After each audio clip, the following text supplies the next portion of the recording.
Welcome back to our channel. I'm Natoya and this is Bob, the original. and we just want to welcome you back to Moments with Brahmas. And tonight we are really talking about, or we're going to be talking about how we met. How we met. I was there watching some other YouTubers and they just come to me and say, well, I guess we have been doing some videos and you have not really seen both of us saying anything. You have seen our kids, of course, and we in the background taking pictures and all that, but you have never seen us up close and personal. So tonight, hopefully, you'll get to know us a little bit better while we talk about how we really met. I'm not sure how long it will take. However, if it's too long, then what we'll do, we'll cut it and you'll have a part 1 and a part 2 where we can put some more stuff in it. Alright? It's the most never hear the man talk. People, to all of my friends, you know Bob, you know Blue. I'm not a talkative person. You know I'm a man who go in and get the job done quick and that's it. Get the job done.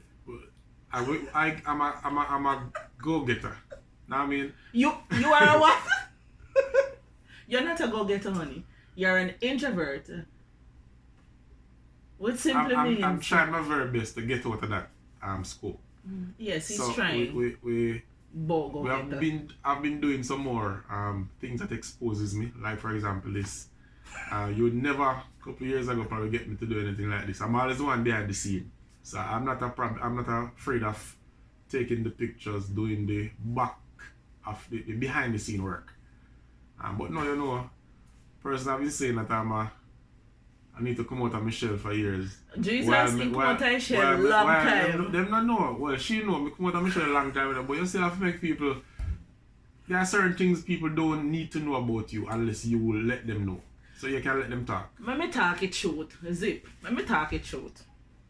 Well, hold on. What you say we are going to do tonight? We're not going to do how we met. Yeah, so we don't want to go in all of that part. Let me start about how we met first. Sorry, I'm not cut you out or say no, but make we talk about how we met. Truth. No, you can't talk the truth about not right now. We talk the truth when we get over this first hurdle. Alright? So I don't know. No, we want to get over the first. So let the people know how we met. Alright? How did we meet? You don't remember? Alright. You want to talk about Alright, no problem. Probably me are the most. I'm going to be... To be honest, persons have been asking. They have never heard us quarrel or cussing one another. And for most persons who know us, we are most times just making a fool of ourselves. And so a lot of people always ask, how do you keep your relationship that way? Or they're always asking, like, we need to hear your story, like how you guys meet, how you guys manage stay so fun, how your marriage stay like this for 16 years. Oh yes, guys, 16 years. And this is no fairy tale thing. And it's no fairy tale thing. Of course, every relationship have challenges. However, like, we don't spend time focusing on the negatives. And I think that's what makes our relationship unique, where we try to talk about stuff, whatever it is that is leading towards negativity, then we try not to focus on it, but we try to talk things over. And I think that's how we manage to, keep it like this.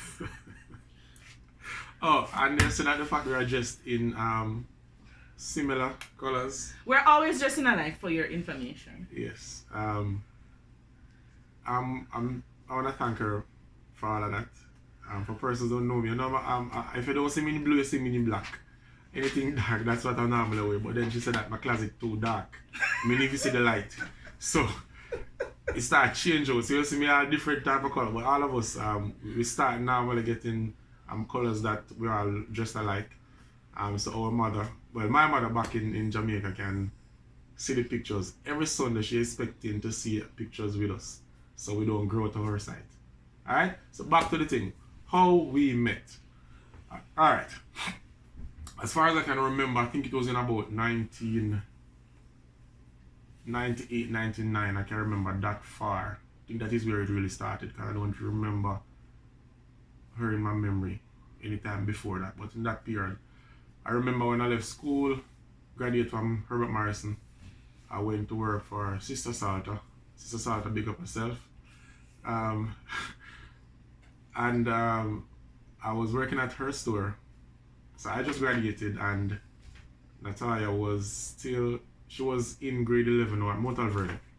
So normally in the afternoon she would come down to Sister Gallimore and because she had a stationery store there at the time, book and stationery. So she would be there with along of a good amount of her friends from Cornwall, Montalverde, Mobile High, and we dance out there, and other friends. Carla, I think Carla. Yeah, man, Carla. Yeah, Carla used to go. I think she was Sandra. Sandra. Yeah. Big up Sandra. And there's a Sandra friend. And a couple of more. I don't remember all of the names, but I remember Sandra for sure. Alright?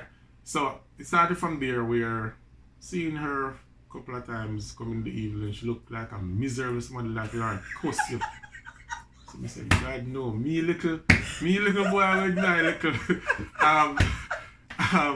cute self. Not talk much. Cute.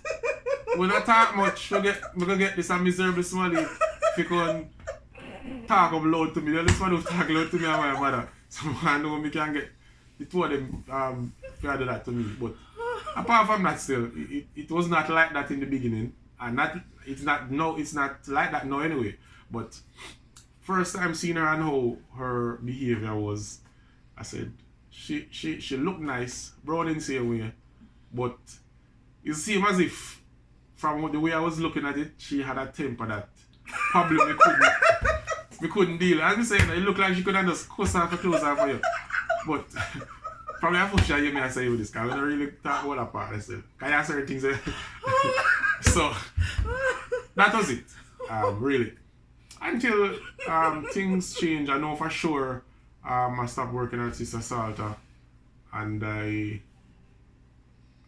was going to school at the same time, so I was working and going to school and doing some accounting subjects. And started working with Jacko. Jacko offered me a job because I know I could cook at the time. My father taught me. So Jacko was a chef, or he's still a chef, and he told me that he's giving me a job. So started working with Jacko now.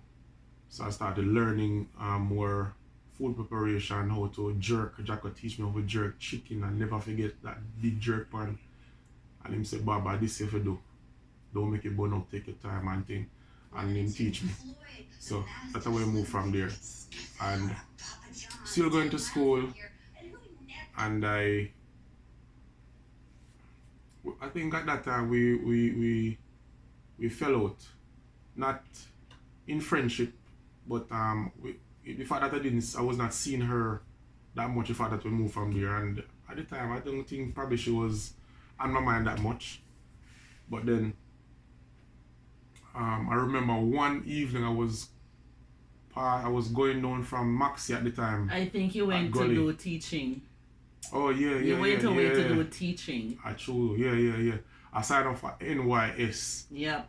And I went to do I went on the NYS program. As I said, I was an introvert, so I wanted to get myself exposed. But I went to that because I wanted to really teach. But Tony did go on at the time. I said, I nah go to town because town is a bad place. And I said, I left my baby at town. And I wanted to do secondary education, but unfortunately for me, Sam Sharp, they stopped doing the secondary level education at the time. They only did that primary level, and I wanted to really do it, and I didn't want to go Michael that far. So I said, you know what, start doing the accounting and I move from there. But then I just go do the teaching, hoping that something will change, but it never changed. So I guess by that time we fell out. I wasn't seeing her anymore at that time. But luckily, God had it that I was coming down from Maxi at the time. I'm not sure where I was coming from, but I was coming down Maxi, passing Gully there, and she was coming up crossing, we were crossing the road, and I look up and I saw her. She was dressed in full black like a funeral she had come from. Head to toe, black. And the browning in the black. Oh my god! But she was very, I can tell you for sure, she was very, very slim at the time. Very, very slim. Yes. She had a very petite body at the time. Right word? Yes, right word. Very, very petite body. I was mager. Not even mager, I was mager. No, man, she was slim. She had like a flesh on her bone, but she was slim. She was slim. Really, really nice. But I noticed she was walking with probably her back. Something on her back, like her back was hurting her. And then we stopped and we talked for a while, exchange numbers, and she told me that she met in an accident. Her back was, she had a brace on her back. So she was strolling along home. We exchanged numbers, and that was it, with the beginning of a new friendship, or probably a second round of a friendship that... His version. A second round of That's a friendship his version. that... but blossomed into something beautiful. Alright, I think that was about 99, 2000, roughly that. And we were still going to church. So she was going to King's Chapel at the time. That was 2001, Bob. So far? Yes, well, Bob. God, time fly. Alright, she was going to King's Chapel. I was going to Praise Chapel at the time. So, sister church. So every now and then, we normally visit in convention time and all of that. But, because we started to get, I would say, closer. Because we started to talk, we exchanged numbers, started to talk. So I remember my mother phone bill almost every month. When the phone bill come, we start shake. People. Hours a night. People. Hours a night. Let me tell you something. I never talk so long in all my life. Never. Love me kind of foolishness. Until we started to talk. And as a young man, you start get a little feeling. Let me see you feel butterfly in your belly and thing. I don't never the butterfly. I never the butterfly. I don't know. But I know say that make me just talk. Me dey talk. I don't remember me dey still in the matter, tell the truth. Can I be honest with you guys? I would be talking and he would be sleeping. That for sure. Me know me don't have. You would be sleeping. I know me don't have long, well, depending on how you look at it still, but me know for sure me drop asleep. A lot of time in that conversation. A whole heap of time. 80% of the time. I know that I look at him and I say, well, if me don't know if you can handle it, somebody who drop asleep or is a regular. I guess that was love. Love we never know would work out. Alright. But majority of the times that we spoke on the phone, he would have fallen asleep. And ladies, you would understand if you talk in the middle of conversation and you hear you grieve. Not true. So I would just hang up the phone and wait till the next day to cuss him. And you know the funny thing about it? You hear it talk about how me did look like me love cuss. Me wear little and feisty. But what I couldn't understand is that every time the incidents happen in terms of him falling asleep and me start cuss, he not say one word and me like, but how me a quarrel and this man and I answer. After a while, I'd be like, yeah, cuss yourself, so might as well not even bother say nothing. And I think that was training ground for our relationship today, because I realized that as the years went by, I mean, every woman, like, there are things where we get little, miserable about. But I think what makes a difference is how it is handled and the kind of partner that you have. Because I'm not going to tell you that I'm the most quiet person. I'm not. I will not fool you. I'm not. I'm a perfectionist. Hold on. This angel living far from heaven. Shut up. I can guarantee you this is not the one from heaven. So, I'm not the quiet one. He is.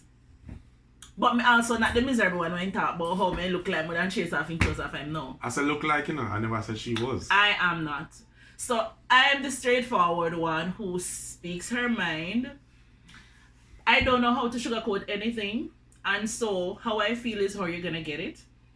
But of course, as you grow older, you learn over time how to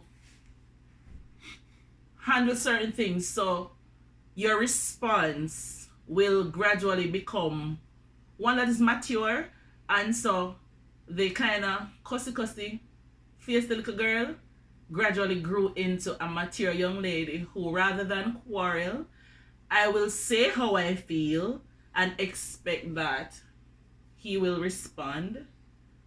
Yeah, in a way when I not have to feel vexed. Not always work out so, but True. Alright. For all of the man them and for all of the males, I say I want to make it specific. For the males who are in a relationship and you get you and the partner decide that you want to get married. This is the next big step. It's a big step. This is not a boy step, it's a man step. tell it. Alright? I've learned that I work at standards for a couple of years. And what I've learned and heard, you have some guests that comes there, they are married for 50 odd years, 60 odd years. And so when they ask them the question, how you keep the relationship, how you keep a wife happy? And I remember a couple, I think majority of the older men says that. They simply said, yes dear, no dear. Some of them just don't answer because you know if you answer, depending on your answer, even if you say yes, you have to say the yes in a happy tone and not a sad tone. And if you say yes in a happy tone, it depending on how exciting the happiness is. Because if you say it too happy, something behind it. If you say it too sad, something behind it. So it depends. But serious thing, for me, and I'm not growing nothing. This is the real truth. She will tell you, everybody who know me will tell you for sure. You could have char fire. You could have preach like Paul. And I cuss out Bob. Bob now me mouth. I say a word to you. Bob not even gonna answer you. So this is no lie. I mean I ain't grown nothing. This is no lie. No lie. This is me. Because I believe that I believe that in any situation, in any argument, if I'm drawn in that argument, I should be the one to put it out. And the best way I know I can put it out, in my own opinion, is by answering lovingly more than likely I'm gonna take out a scripture from the Bible to justify my means and tell you exactly how to squash something. The very best word is a soft answer, turn it away, wrath. But grievous words stir up anger. So if me know some my answer gonna be very grievous, me lock me mouth. If I did not know that scripture, after 16 years of marriage is stick. Because every time that we disagree, and you see me start get heated, a soft answer turn it away, right? Grievous words stir up anger. Lord have mercy, me hear everything. People, you can't go away from the Bible. The Bible not wrong in no aspect. Prefer you tell me see you don't understand it. But when you say that, you're gonna talk to the devil. You're gonna talk to the devil in a Prada. If I'm gonna know the word and I'm gonna say a Bible scripture, my quote, him can't go wrong with that. And you can't beat the Bible. You can't beat that. So honestly, the fact that that's how I deal with majority of things that I have to deal with. Because I think that within the word of God you have truth. And God is the final answer to everything. So if a person can't accept the truth from the Bible, then you just leave it as it is. I remember Pastor Robinson said to me, I'm not sure exactly, but he said that we agree to disagree agreeably. So I'm not here to kill anybody. I'm not here to kill you or fight you down. But if you can't agree with me, we agree. If you disagree agreeably, we understand that point and we move on. Nothing, we don't hold with one another at no hostage at nothing at all. Alright? So for me, a lot of the times when we have disagreements, and for most of the time with me don't stop my eyes, because guess what? You make two make a quarrel, and if you got toe to toe, you not gonna happen, boss. So I keep my mouth. She have to calm down. That is for sure. There's no doubt about it. She not gonna cuss for no till tomorrow. He's a madman cuss himself. I cuss by himself. So if she want to cuss by herself and cuss me out, I mean I answer. She alone a cuss. So that's what we don't do. We don't cuss out one another. No. In the early part, I remember in the early part of courtship, I think that's where most of the miserableness come out of me. Like that, the getting to know process. And for us, especially those who are in church, you know, things are different. It's not like the relationships that are, you know, out there. But for church persons, courtship, you're taught that courtship is not intimacy, is where you're getting to know each other. And so we spend most of courtship asking questions, trying to find out about family background. Now cut you. But I remember specifically, as I mentioned, talking about Sister Gallimore. I remember specifically I talked to Sister Gallimore and I talked to Diane Salt. I know Diane and her were close. And I talked to Diane and asked Diane if she's a nice person. And knowing that Diane, both of them are friends, and our friend now let her down. Diane said, yeah man, I'm a good girl, but a good girl. But me know deep down, she'll pick up for her friend, but because me see what I want to see already. And most of the time, if they're on a person for a couple, maybe for an hour, there's certain things you're going to pick up from that person that you know that's how the person stays. There are certain flaws a person have that they will never change. That flaw. No matter how they try, they not come out of them. Simple as that. No matter how they try. So, me pick up that already. Me see what me need to say, but you still need to know because you're getting to know. And I spoke with Sister Gallimore as well, and Sister Gallimore confirmed that she's a nice person. You know, everybody have them little edges and need to sharpen down her. Not to sharpen down, need to sand down. Many no standing. Need to sand down. And taking it from a mother of her church, because she's an elder there at the time. But she confirmed it. So I said, all right, fine. And I work with that. But apart from hearing other people still, I can't take care of other people's word for it. I need to experience it for myself. So, we're still talking about how we meet still, you know. So, there's a part of it where I remember inviting her to a concert, a show at Praise Chapel. And we had that concert on the roof. The time, the top of the church was built as how it is now, if you know Praise Chapel. The roof was there, concrete roof, and we go up there. So they were just building the upstairs of Praise Chapel. Yeah. The bottom was built, and I think they had erected the top floor, but there was no roof on it. I think that's why they were having a concert to raise money to put on the roof. Yeah, put on. I think maybe the upstairs. Yeah. It was completed. The sides were up. Yeah, man. The roof was completed. I know they didn't have a veranda at the time for sure. The veranda is there now. They didn't have that veranda. The downstairs part I'm talking about. And they invited her to they invited her to sing. No. They invited her to sing? No. Oh, me invited you to the concert. You invited me to the concert. Oh, yeah. But Sister Salter knew I could sing. You didn't know I could sing. That is something that they never tell me about. I didn't know. And the thing is, I'm a black man. They never look at my skin. The black tone up. But she's you call this now? Caramel? I'm not caramel. She's a brownie, alright. She's a brownie. When I get a color thing. She's a brownie. I just want to chocolate and brownie can go together. But seriously, people, I did not know she could sing. Let me talk for my part. I did not know she could sing. And they call her up and Papa Jesus.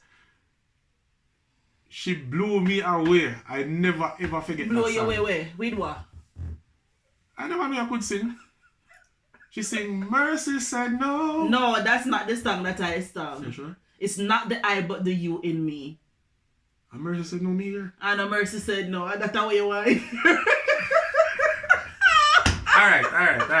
The song I sung is not the I but the you in me. Okay.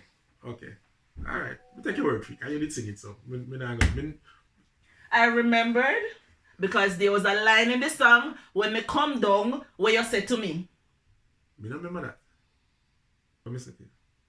you have walked into my life when I saw a song go.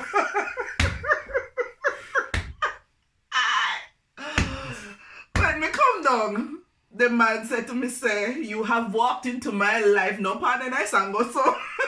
So of course me flat out a joke, I laugh. You have walked into my life. No, then I sang go so. Me don't know what song I know. But anyway, so I was saying, before you get to the jump to the part there, how we met.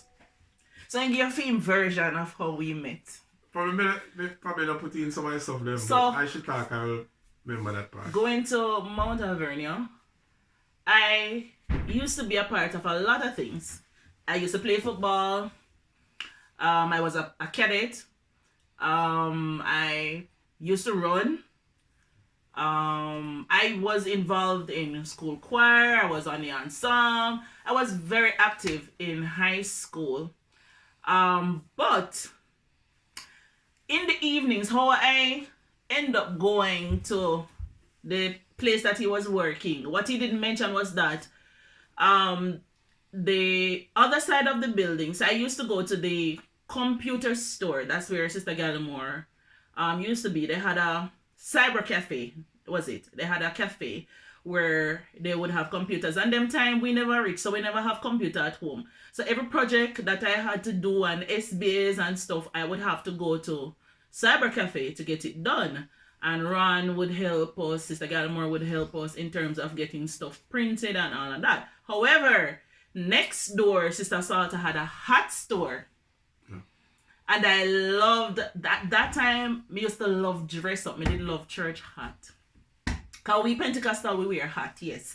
So growing up in the Pentecostal church, me used to love hat. But the thing about it is that me never loved the satellite dish something there when I used to wear. So they used to have some like a cute one that just come over so. Yeah, so I used to go by the Sister Salter store because of that. But besides that, she also used to fry dumpling and chicken in there, and guess who used to cook it? So that was the reason I used to go over there. Now, half the time when I go there to buy dumpling and chicken, he used to be the one cashing, so I didn't know that he was the chef. So one day, I remember, I think we were graduating, we were about to graduate high school.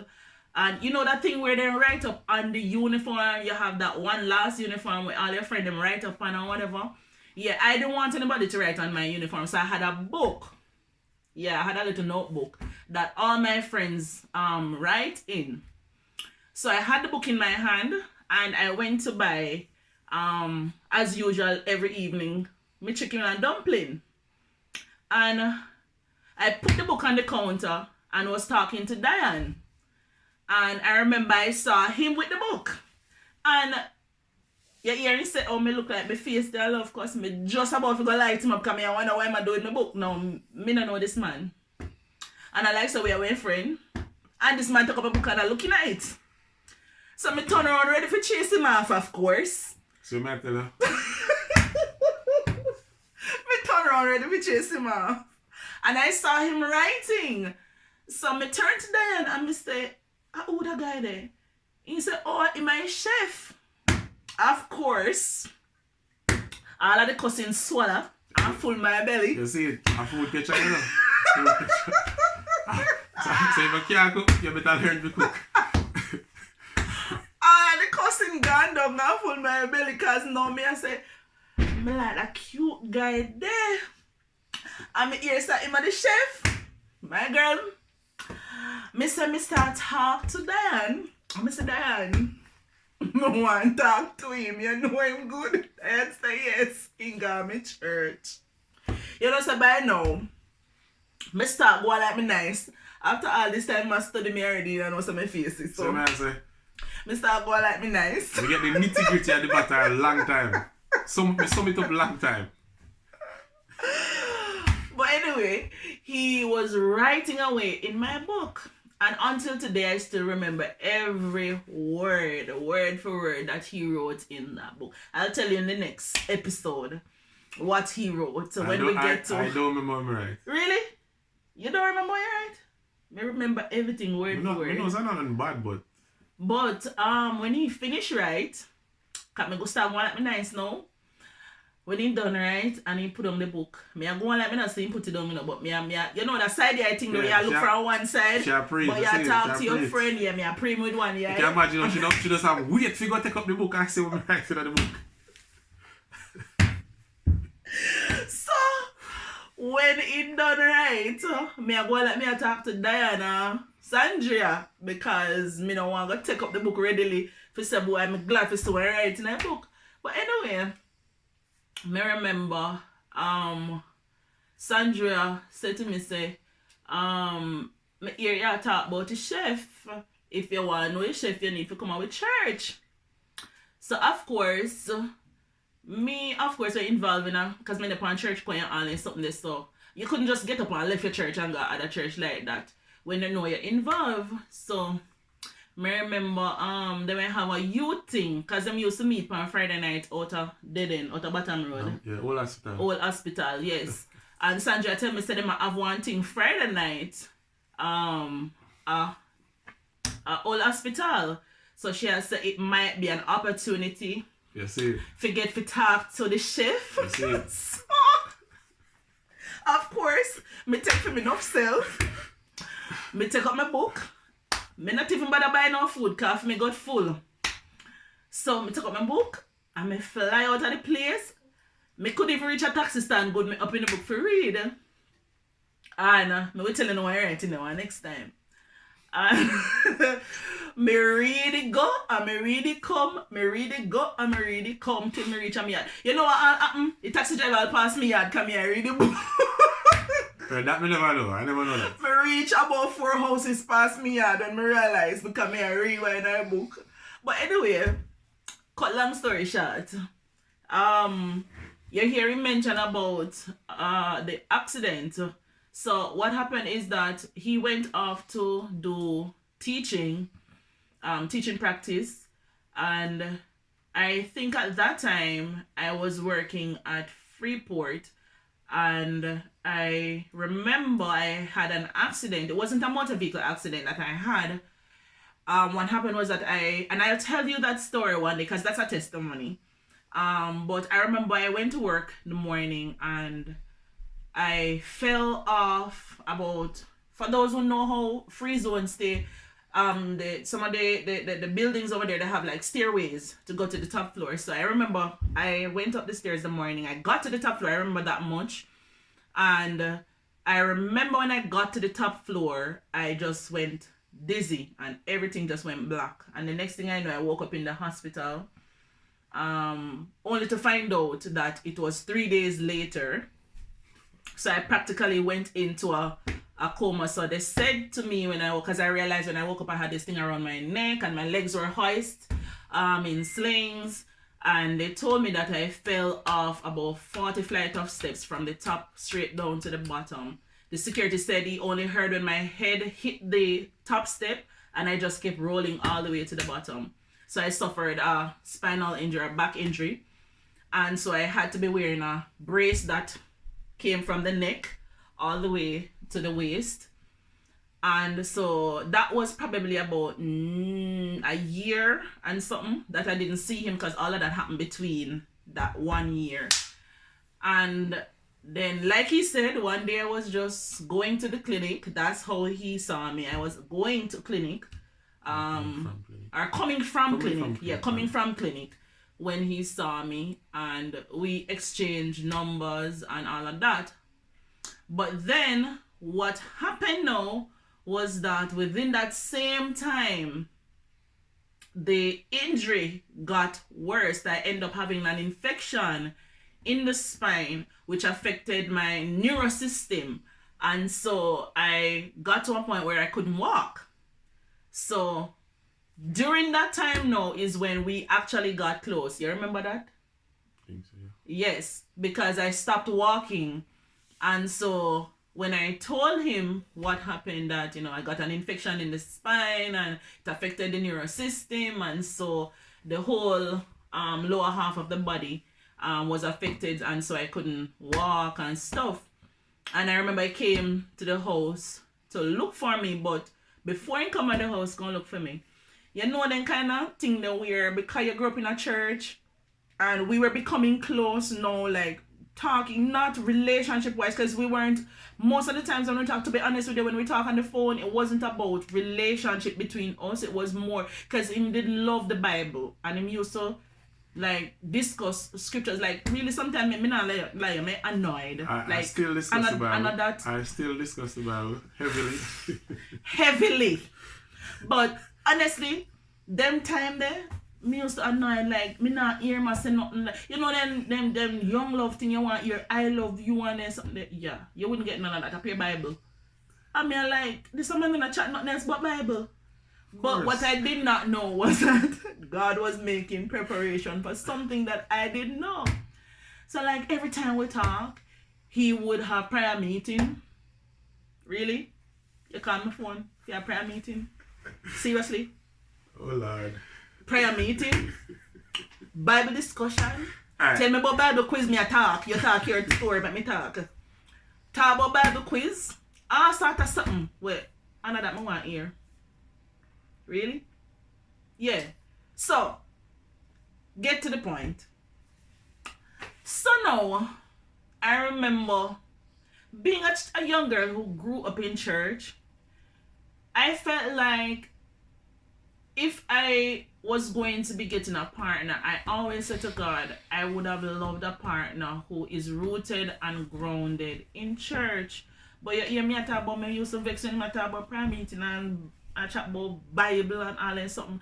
I never realized that my own words, I want to come back to me, you know, because I always say, God, I want one husband who rooted and grounded in church, rooted and grounded in the word. Because I never used to read Bible. I'm telling no lie. I used to read the Bible. Most time when I start reading the Bible, I sleep. Alright, you want? Sometimes I talk about the Bible. You want? And we the talk good. I laugh and chat about everything else, and when he start chat about Bible, me start sleep. You talk about him drop asleep on phone. Anytime he start talk about Bible, Satan make me want to sleep. Me no want to hear about the Bible. Anyway, so this particular time now, because I was stationary, I couldn't move, I couldn't walk and stuff. I remember he called me one day, and after he came off the phone, I was just there talking, and I was saying to God, you know, me no want no partner who, you know, not rooted in church, because I would not want a partner where I have to be forcing the partner to go to church or anything like that. So me and God will a big man reason, you know. And me a reason, and me say, boy, God, really and truly, if me go get a partner, me want somebody way in a church, you know, where really I live right. Then by then time, you know, me are probably like near 20-year-old. So you start to look on life seriously now and say, boy, you know, you're in the church, you're expected to live a particular way. So of course, if we went into courtship, you know, the next step would be marriage. So I'm saying I would not want to get close to somebody who is not rooted in the church. I'll show you, oh God, full of sense of humor. After me sit down out there, because I couldn't walk, so I had to like literally crawl on my belly out to the veranda. So that's where I was. And I was just sitting there on the front of the veranda porch. And I was just, you know, me did a whole reason with God. And same time, in coming on my mind, I said, no, God, no, that one day too quiet. Me can't deal with them. I only chat about a Bible. Really? Me just tell God some one time on the rooted and grounded. And me I go argue with God. Me say, no, sir, not that one. You know what happened? The phone ring. I remember me tell my niece, say, carry the phone, come. And I remember I crawled into the living hall on my belly, and my niece met me with the phone. Guess who went up on the phone? Him. Seriously? Me I show you God have a sense of humor. No? Me did I tell God what I want. In coming on my mind, me say, no God, not that one. In too quiet, me can't deal with him. I make it worse, appear Bible him chat about. God take it a step further. God make him call. Me can't tell you something. If you ask me what we did I talk about, me no know. But I mean, no, say after that one conversation, it left from me not wanting to talk about the Bible to having biblical discussion. Me read Bible morning, noon and night because me couldn't participate in another conversation them coming and know what my chat about. Alright, people. At that particular point in my life or my journey started, was thank Pastor Salter, Sister Salter, of course. Because at the time, I remember I wanted to be a part of the Bible quiz team. At that time, we have the Western District Bible quiz team. And I said, fine, you have youth. I was over 14, of course, so I couldn't go back into the youth. So I have to go into young adult. We may compete against everybody in the Western District. And that would be Trelawney, Westmoreland, St. Elizabeth, Hanover, Montego Bay, and St. James, I should say. That's the district that we'll have to be competing with, and the churches. And it so happened that Sister Sata, I think, came, to one. I remember, sure, I think she came to one practice, because she was the one who was supposed to coach us. And she had the book, and I saw what she was doing. And one even now, when we all went to Caracas, she wasn't there. She didn't come. I don't remember if she called. Possibly, I think she did call and say she can't make it. So I said, all right, fine, since the book is here. I think at the time I was the older one there. And I said, well, Mr. What should do? It seems simple. All right, look easy. So I said, yeah, well, I'll do this. And I just keep the practice the evening while I was the standing coach in that evening day. And Bridget, from there, that was it. It's like a jet just take off. The light bulb in my head just start blaze up. Because I said these are some things that you study the word and it's getting interesting. So at the time you're young, you just want to soak up the knowledge as fast and as quick as possible. And again, my intention was not to be a coach. My intention was to be a quizzer. That was my reason for being in the quiz, to be a quizzer, not a coach. And I can tell you that Sister Salter did not come back to another practice. So he became the coach. As far as I can remember, she did not come to another practice. But she sanctioned the fact that I was there and I led the practice for a couple of years well. Yeah, I think for a couple of years well until I think about 2002, 2003. Think about 2002. So we've gone to regional. I think we went to finals a couple of times, national finals. And with that, my knowledge increased, the quizzing, the coaching aspect of it is also being increased. And the word of God increased as well. So when you're going to talk, you talk, what you're going to talk is going to be different because you have new knowledge. Yeah. So you want to at least share it. So that was my thing in going into it. So that's what happened. So because I couldn't participate in the conversations, I started reading the Bible. So indirectly, I was forced to read the Bible. Not by me. Yes, by you. No, I never. Because me couldn't participate in a conversation then because then me didn't know nothing about Bible. You want to learn about the world, so, and read about the world, I had to now go read the Bible so I could participate in the conversation, and thank God for that. Because today I'm better. The knowledge has increased. I'm able to use the very word to encourage people, and our marriage is what it is as a result of the word, because then the way how a normal person would handle situations, because we know the word, every time that you're gonna behave a particular way, a word hit you, and because it comes home to you so forcefully, it prevents you from doing things that you would normally do in the flesh. And so as a result of that, the relationship grew into, stages leading to marriage, and that is where we will take the next chapter of. No, we can't just jump on marriage. How no, man, hold on. met that year how we meet already. Yeah, but you can't just jump in a marriage. Isn't that what this is about? Yeah, how we met? Yeah, but you can't just jump in on the marriage thing. So yeah, we'll go to the next step. Whatever step comes after that, courtship. Part? Oh, okay, all right, yes. No problem. So this is where we will stop for now. Thank you for watching. You will join us in the next chapter if you like the story and want to hear more. All right. I will ask you, please support us by sharing, Dora says sharing is caring. Liking, like, subscribe. and subscribe. Please, but most of all, like our video and share with your friends. And listen, please join us for the other part of how we met. Because it's going to move from how we met to courtship. And from courtship to marriage. So this is part 1 and this is the first of the saga. Alright? So we're going to go. How about that? You make it sound like a big drama, go on. No, well, Jamaican take things differently, but that is the first part of the thing. So we're going to move from this section now. We're going to move into the courtship part. You said the courtship part. And we're going. You're going to love the engagement. That is stuck in my mind. Please don't miss it. You're going to love so to get more, like, share, subscribe, tell your friends about it. Amen. Moments with Bramos. Right?